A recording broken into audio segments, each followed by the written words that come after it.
Hey, abusuafo. Pese me bisa say, o math teacher we share no school no. No ye good and no ye bad. Me dia me sure mo din de. Na be a good. Na be nso de me GK spa. Nene, any overall best graduate student at our University of Education, Department of Mathematics. Ba bedin komo.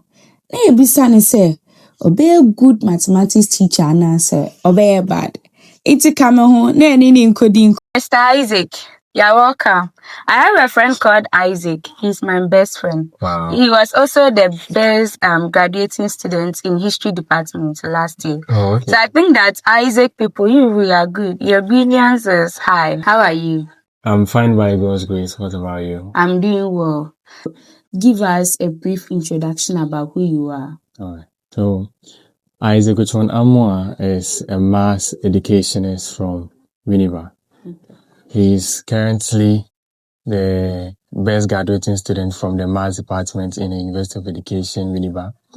And also, he's an advocate for educational technology, the inclusion or integration of educational technology into the teaching and learning of mathematics. Okay. Thank you. Okay, so which basic school did you attend? So my foundation, or my educational foundation actually came through 3 schools. Okay. So I started from St. Clair. Where is it? It is located here in Winneba. Then I was then moved to HNE Educational Center. Okay. Then from there, I had to go to another school to complete my JHS journey by writing a BEC. Okay. And which SHS did you attend? Okay, so for the SHS, I attended 14 TI Media. 14? 14 On TI Accra Road? Yes. Oh, okay. Okay, that's fine. And so, are your parents also in Winneba? Oh, yes. So basically, you are a Winnebarian? Yes, I'm a Winnebarian. You grew up here? I grew up here. I was born in Winneba. I grew up in Winneba. The only thing I think I did outside Winneba was to go to 14 TI Media for my secondary education. Wow. Aside that, I grew up in Winneba. I did almost everything in Winneba. Okay. Up to this day. But there's a rumor that Winneba people, they don't like schooling. I don't know how true is it. So you coming from Winneba and becoming the overall best graduating mathematics department is something that I find is so wonderful, because basically Winneba student people, they don't like going to school. Is it true? Is that rumor true? So that you would say is a rumor. So it is not something that we would say it is true. Okay.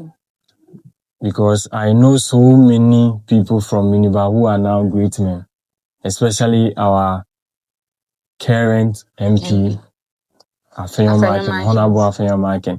He's a great man. So aside him, we have so many people who came from Winneba and are great. So you mean it's not true? Yes, it is totally a false statement to say that Winnebarians don't like school. They said that it's just some few people who take their education very serious.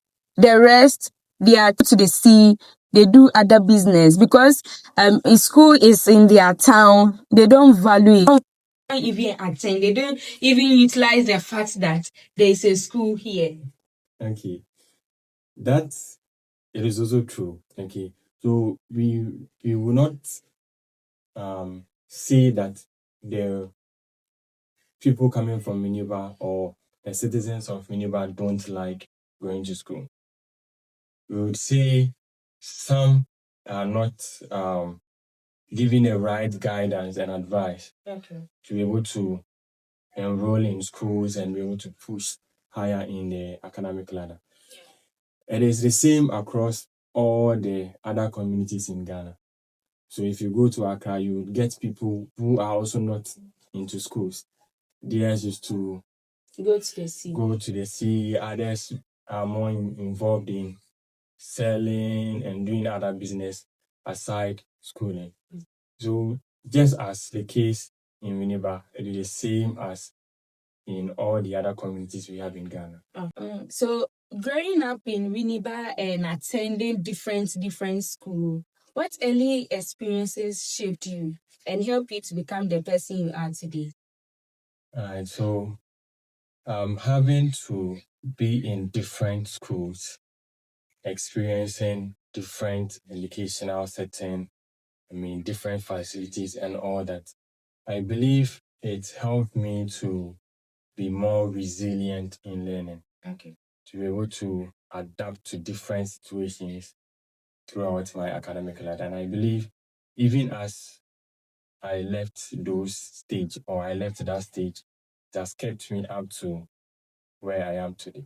Resilience in being able to adapt in different situations. Okay. Ended TI Ahmadiyya at 14. How did that school impacted your life? Alright, so I would say TI Ahmadiyya 14 was actually my turning point when it comes to my academic excellence. So although I started good in a basic school, in JHS, I was I don't know what happened though, but I would say that it wasn't good because I remember You dropped. I really dropped. Because I completed JHS with a grade 26. Hey. A grade 26, and back in those days, a grade 26 wasn't good at all. So it isn't, Kaya. Yes, even now it isn't, It but because isn't. of the current system we find ourselves, people with 26 are, and even beyond, are getting schools. Okay. So I went into 14 TI Ahmadiyya very down spirited and with no energy to learn. But I had some few maths teachers who encouraged me. Some lashed me. In those days, They used to lash us. So they lashed me, and after all the lashing, they came close to me, advised me that I could do better because looking at how I'm able to contribute in class, So were you outspoken back in SHS?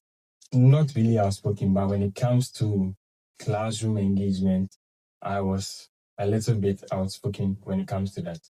So they encouraged me to sit down and start studying because if I'm to do that, I'll be able to go far and excel. And I believe by listening to them, they were able to impact me a lot for me to become who I am today. Oh, okay. That's nice. Which program did you read? I did business. Business with elective math. Hey, Shako for. But why did you choose business, not any other program? So I actually grew up doing a whole lot of selling. Okay, so I used to help my mom sell. So I found interest in business. Okay. So being close to money, being able to account for money. You want to get more money. You see that? So that was the main reason why I chose to do business. Okay. So I went in for business, attached the elective maths to it, and that was what I did throughout my 3 years in SHS. Okay. And with someone that you did business, why didn't you further in business administration? Alright, so as I said, those that helped me to become who I am today, those who gave me the encouragement to be able to become who I am today were maths teachers. Okay, so I wanted to be like them. Yeah, like they were your role models. They became my role models. I wanted to be like them, be able to impact other students just like they impacted me, not to necessarily be maths just as they were, or not to be in an educational field, but be able to encourage students to do better than what they are doing. Okay. So that in the future, they'll be able to look back and say that, oh, there was this particular teacher who gave me the enthusiasm to be able to become what I am today. Okay, so do you want to be a teacher or a lecturer? A lecturer is being a teacher. So you'll get Okay, you are the overall best graduating student. Yeah. Okay. What made it possible? How did you achieve that? And so I'll first of all say it was by God's grace, because He gave me the strength and the health to be able to go on studying throughout the 4-year journey. So aside that, I would say it is my dedication to be what I wanted to be. So were you having that in mind? I'm coming to University of Education to be the overall best graduating student. No, not necessarily. Mhm. So what I stand for is that in all that I do after SHS, I want to do it to the best of my abilities. Okay. So that was what I had in mind. Let me do what I'm doing to the best of my abilities. And that was what paid off. And now I am The overall best. I'm being crowned as the best.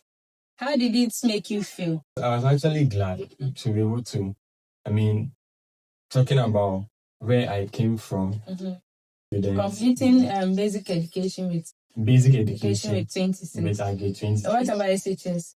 SHS, I had a grade 12. Oh, okay, nice. I had a grade 12, so you can see the difference. The difference. Huge difference. Sure. Even with that, I wasn't too happy with myself because I knew I could do better. So it all boils down to the resilience that I got after my teachers encouraged me to study. They really did a whole lot for me. So if not for them, I would have probably left SHS with a worse grade than I entered SHS with. But by their guidance and their encouragement, I was able to attain a grade 12. Okay. And so were they still keeping in touch when you came to the university? Oh yes. And so now? So now they are keeping in touch. Okay. And you made mention of looking at your background. Did you experience any challenges that made you feel like you should give up on your education? Oh yes. The one main challenge was the financial aspect. Okay. Because it got to a certain point, it was like I don't have any money to buy even books to study. Yes. But why? What caused that? So just like I'm saying, I'm not really from that rich background. So it is just through. But now you look rich. By God's grace. Okay. By God's grace. So, as the saying goes, it's not your fault to be born into poverty, but it will be your fault to die in poverty. To die or to remain in that. Yes. So my goal is not to die in poverty. So everything I'm doing is to be able to impart others. And as I'm imparting others, I'll be able to also put myself on a level that to be better than where I came from. Okay. Yeah. So now back to the challenge I faced. It was the financial instability of my parents. Okay. They didn't really have much to do to get money consistently to give me. So I had to find ways to gather funds so that I can also support myself in this journey. So if you have to talk about the challenges I faced, just like most students, I faced financial challenges. But what I did was to look at opportunities around me, find opportunities that could yield some funds for me, and that was what I did. I took up teaching jobs and other side businesses to gather money to be able to go ahead and purchase the things that I needed and to study. So once you were in school, you were still teaching. Oh yes. Hey, and how was it? Was it tedious? One amazing thing was I was learning to become an educator. So by teaching, it was more or less like practicing what I was learning in school. So it wasn't really a tedious thing. It was something that gingered me to be able to understand even what I was learning in school better, Practicing so it. that I'll be able to apply. Which school were you teaching? I taught at AMPA Preparatory School. Where is it? It is located in Miniva at the SDA Church. Basically, I don't really know around. Thank you. So it is close to Taxi Rank. If you have heard Yeah, of I Taxi know Rank, Taxi yes. Rank. Yeah. It's close to Taxi Rank. So I was teaching there. I was teaching mathematics. But you look calm. Do my students, do they look like this? Because my math teacher, the case I have received, I never liked mathematics because when I was in school, DHS, whatever you teach, no matter the method you use, I'll never understand math. I was doing math, and we were two in class. One lady and I, we were not good in mathematics. Okay. So when the teacher is teaching, do you understand? We say, yeah. They'll be looking at our faces. They two of us. I said, you people, I know you don't understand. I know you don't understand mathematics. But if you say, okay, so Mercy, where don't you understand? The whole show. The whole show, like how? You can't also tell your math. So you have to keep quiet and they'll carry on. When homework comes, then we just give it to our friends. They do it while we submit. And what happened? I don't know. When I got to SHS, thank God, there's this math teacher. I will always give praise to him. He's called Adansie. That math teacher changed my life. Me, someone who couldn't even do basic mathematics, and all of a sudden, I was the best in my school, like in my class, not my school, yeah, no. Your class. I was the best in my class. Mm-hmm. That math teacher made me to understand, like, when I got to SHS, then my mind opened wider, and I became the best in my class. I don't know what he did. That's amazing. So such a teacher is what I seek to become in the future. So a teacher, a math teacher, will be able to turn around the life of his students, to be able to get to understand the subject better and get to love the subject better. That's what I also see. Many students fear mathematics. So how did you move from maths being difficult to you mastering it to become even the overall best? Okay. So I would say that just as I've said earlier on, the turnaround happened in the SHS that I attended. So the main thing is, after I had been encouraged to sit down and learn, I did self-reflection. So I was reflecting on why is it that if I come to class and I'm being taught this particular topic or this particular subject, I'm able to understand it. But as soon as I'm being tested, or as soon as I leave the class and on a different day, I'm being tested on what I was taught, I end up failing the test or I end up scoring low marks. So after reflecting, I realized that math is actually a discipline. Okay, the subject math is a discipline. It is a discipline because it has its own language. It has its own ways of going by it. So I had to sit down, not only learn in the class, but after the class, sit down and go through everything that I've been taught so that I'll be able to understand the language that is being passed on to me and be able to know how to work around with what I've studied. So it was through that I was able to move from math being difficult to now being the overall best graduating The master of it. from the math department. Okay. So the main thing is, it is a discipline. If you are to treat it as the other subject, there is no way you are going to understand it better. So should you give more time to mathematics? Sure. Sir. Math requires more time. Hey, So, Ade. if only you want to be good at it, Okay. then you should be able to find time or make time for it. Okay. So as I said, it is a discipline. So in order to excel in it, you have to be disciplined yourself Okay. to get it. So if you are disciplined, you have time to sit down and go through what you are being taught. Then it will be made easy unto you. You advocate for the integration of technology into teaching of mathematics. Why? So the reason being that as children or as students, or let's say as children, you remember that for most of the movies that we were watching when we were kids, we were able to remember everything vividly for the things or for all the games that we were playing ourselves.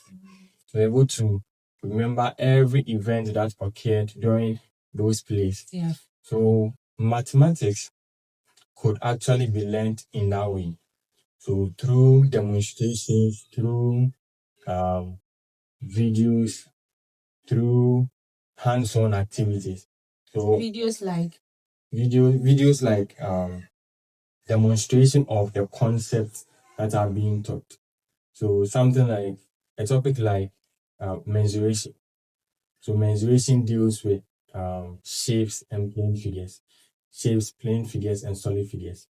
If let's say I want to teach a group of students about the volume of a cone, the volume of a cylinder, the volume of a sphere, and all that. If I'm to put it in a form of a video, if I'm to get an edited video and I'm to display it to them, they will be able to remember it easily than me drawing the shapes on the board. If I'm to draw the shapes on the board, it's going to be too static for them to really picture it or visualize it in solving questions.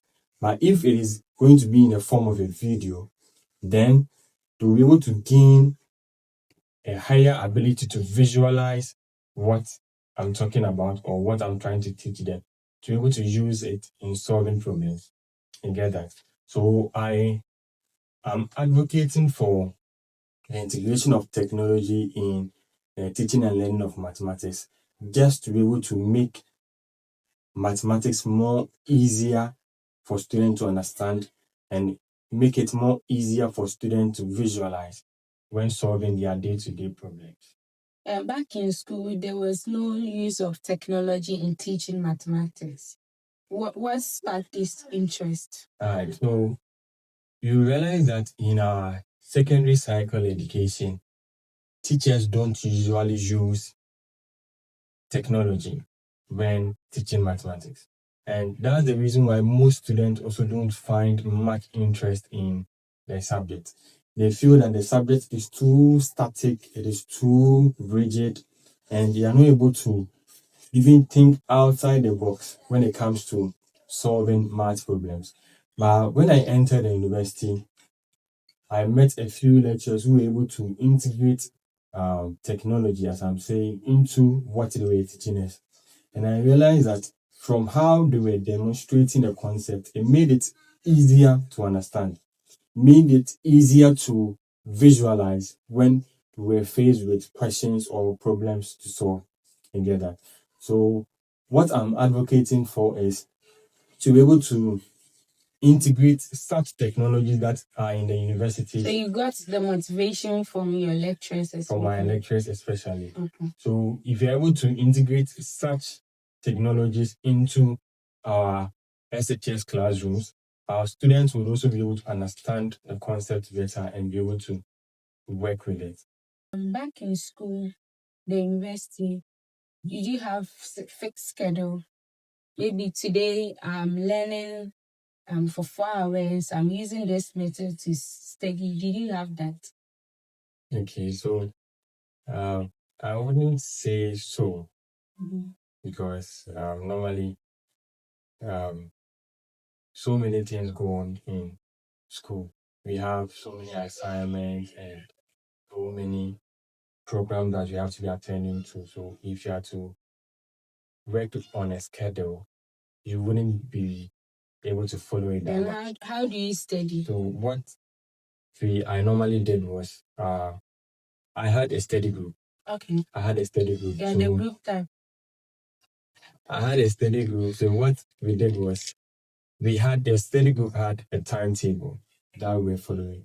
So before I go to the study group, I was one of those who will be teaching.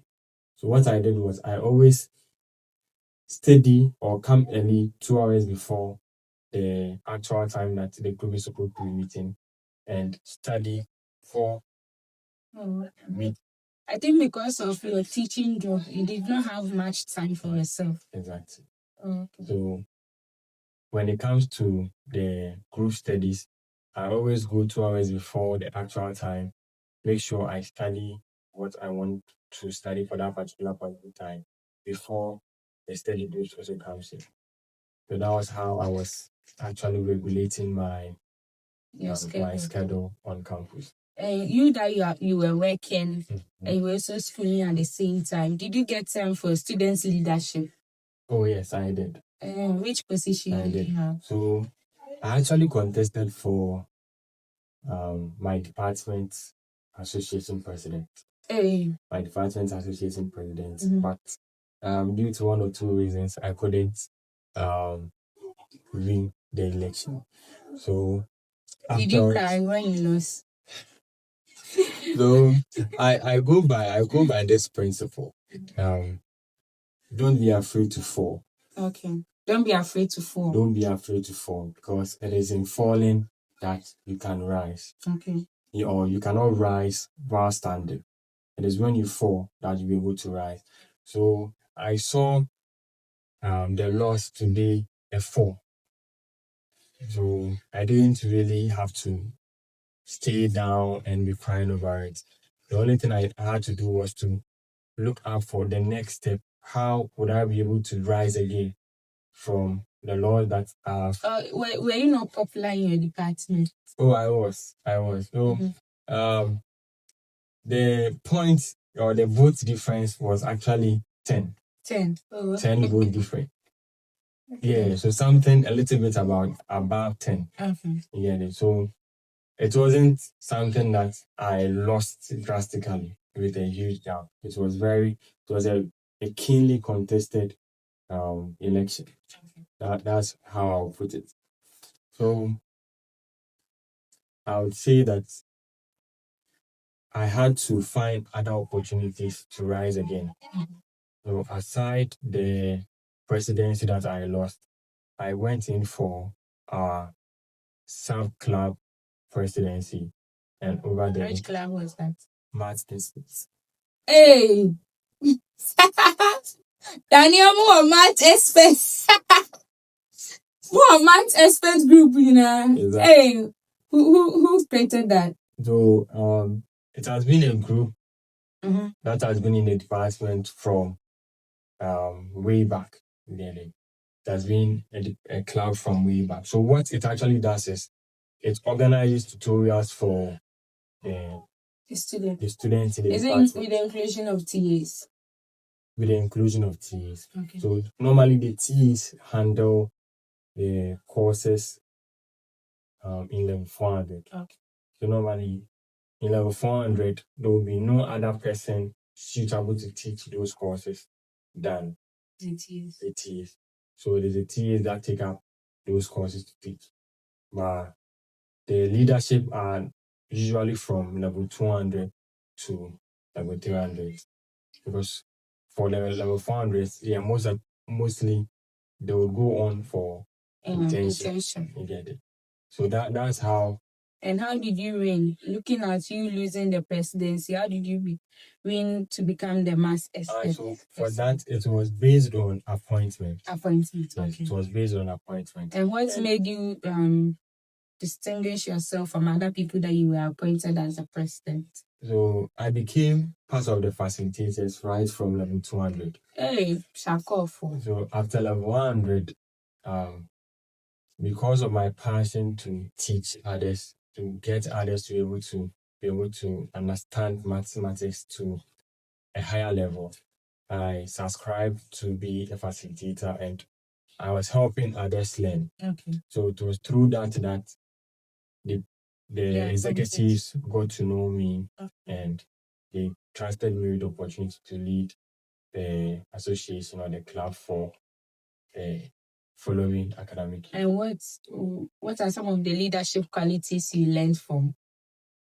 So one thing I learned was, or the few things I learned were public speaking,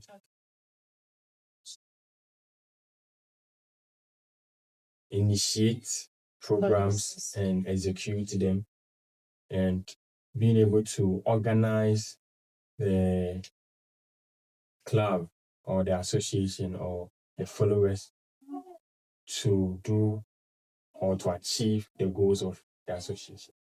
You say you are seeking opportunities in STEM education and stuff. Which opportunities are that? Okay, so Neither. in the community we find ourselves, or in the century we find ourselves, the world is more driven towards STEM education. So I am looking forward to collaborating with organizations to be able to impact STEM education or STEM knowledge into the young ones that are coming out of the senior high schools and the junior high schools. So such opportunities are what I'm looking for currently. Okay. And what projects do you have at heart? Right, so the project I have at heart is being able to educate the mass tutors, be able to integrate technology in what they are teaching. So teach them the basic apps that would make their courses or their subjects more collaborative and more engaging for the students to be able to understand the subject better. So such is the project I have in mind. A rumor was, I don't know whether it's true or not, that math teachers are wicked. Is it true? Oh, Because some of us, our experiences are bad with our math teachers. so as you can see, I'm very calm. Yeah, you are calm. Very- Maybe not in the classroom. So that is what we are trying to move away from. Okay, so previously, anytime a math teacher enters the class, the students become frightened, they become tensed up. They are not even able to- Mental. 1+1. Hey! They become tensed up. They are not even able to Math teachers. focus on what the teacher is teaching them. So the current group of math educators are trying to be more calm and more patient with our students, Okay. so that when we come to the class, they will not only love what we are teaching, but they'll be able to at least imitate some few things that they can use in the future. So something like how we'll be talking to them, how we are going to be relating with them, and how we are going to be encouraging them to be able to understand the subject or the content we are teaching better. So for your question, it is actually true, but that is in the old days. Okay, so now modern mathematics So teachers, you are modern- not going to be wicked. Modern Hey. mathematics teachers, we are no Two more going to- times. I was very poor with multiplication. The kinds of canes I've received now. Oh yes, it is very true. I myself too, I was caned, I was lashed by some of my math teachers. But in all that, they encouraged me to be able to do better. Okay. And that was what has helped me, and carried me up to the stage that I am today. What are some of the misconceptions that students have about mathematics? So most students think that math is difficult. That's one misconception. But math is not difficult. In your daily life, you do mathematics. When you go to the market, you do mathematics. Even when you are trying to cook, you do mathematics. Everything you do, right from waking up from your bed up to going back to your bed, is full of mathematics. So math is not actually difficult, but just that some students find it difficult to understand the language that math comes with it. Which language? So, Chinese, huh?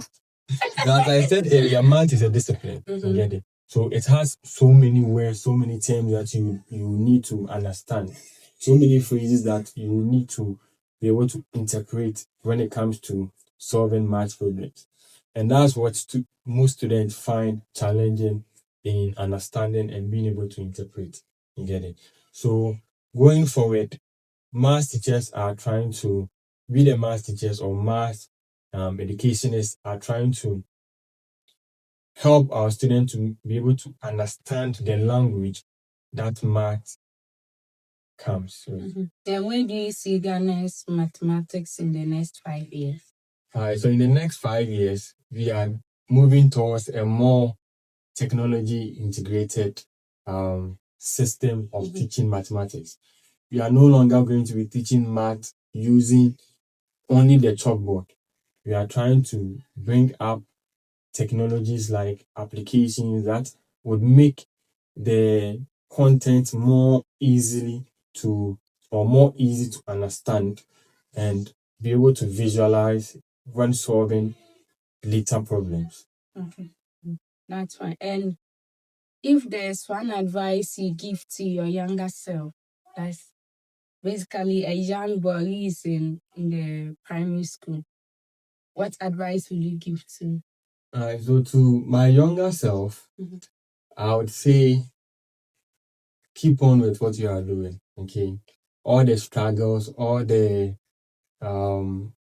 challenges that you are going through is just a way to strengthen you, to make you more resilient into becoming the best graduating student from the maths department.